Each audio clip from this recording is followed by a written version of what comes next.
Iran के हवाई हमला दुनिया भर में सीमा पार के बहुत मुद्दा पर हमला भइल बा। मंगलवार के ईरान पाकिस्तान के सीमा में घुस के आतंकी संगठन जैश अल अदल के अड्डा पर बमबारी कइलस। ईरान के लड़ाकू विमान पाकिस्तान के बलूचिस्तान प्रांत के एगो गांव पर हवाई हमला कइलसी। ईरान के कहना बा कि ए हवाई हमला में जैश अल अदल के दूगो अड्डा निशाना बनावल गई। ईरान के एह कार्रवाई पर पाकिस्तान कड़ा नाराजगी जतवले बा आ कहले बा कि एकर गंभीर परिणाम हो सकेला। पाकिस्तान के गर्व बा कि उ दुनिया के सबले ताकतवर देशन में से एगो बाकिर ईरान के ताजा हवाई हमला एक बेर फेरू ओ दावा के हकीकत देखा दिहले बा। ध्यान देवे वाला बात बा कि ईरान अकेला देश नइखे जवन पाकिस्तान के सीमा पर हमला कइले बा, लेकिन बहुत देश अइसन कइले बाड़े अबुरी हर बेर पाकिस्तान सिर्फ भौंक के शांत हो जाला। त आई ईरान से पहले कवन देश पाकिस्तान पर हमला कइले रहुए। अमेरिका लादेन के मार दिहलस।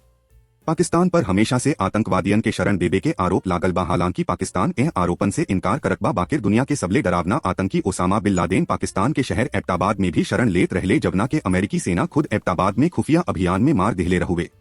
1 मई 2011 के अमेरिकी सेना के सील कमांडो पाकिस्तान के एबटाबाद में MH-60 हेलीकॉप्टर में उतर के ओसामा बिन लादेन के हत्या कर दिहले। हैरानी के बात ई बा कि पाकिस्तान के नौसेना के एह बात के जानकारी तक न रहे। बालाकोट में भारत हवाई हमला कइलस। साल 2019 में भी भारतीय वायुसेना पाकिस्तान के सीमा में घुस के आतंकी लोग के लुकाए के जगह के निशाना बनवलस। दरअसल 14 फरवरी 2019 के जम्मू कश्मीर के पुलवामा में भइल आत्मघाती हमला में 40 CRPF जवान के बलि दिहल गईल रहे। यह हमला में पाकिस्तानी खुफिया एजेंसी के शामिल होखे के सबूत मिलल बा। एकरा बाद भारत पाकिस्तान के बालाकोट इलाका में हवाई हमला करके जवाबी हमला कइलस। अबुरी बहुत आतंकी के लुकाई जगह के तबाह कर देलस। भारतीय सेना के 2016 में सर्जिकल स्ट्राइक भइल रहे।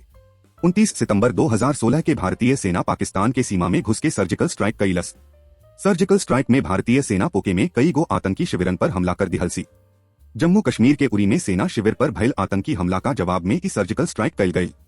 उरी हमला में भारतीय सेना के 19 जवान के बलिदान हो गई।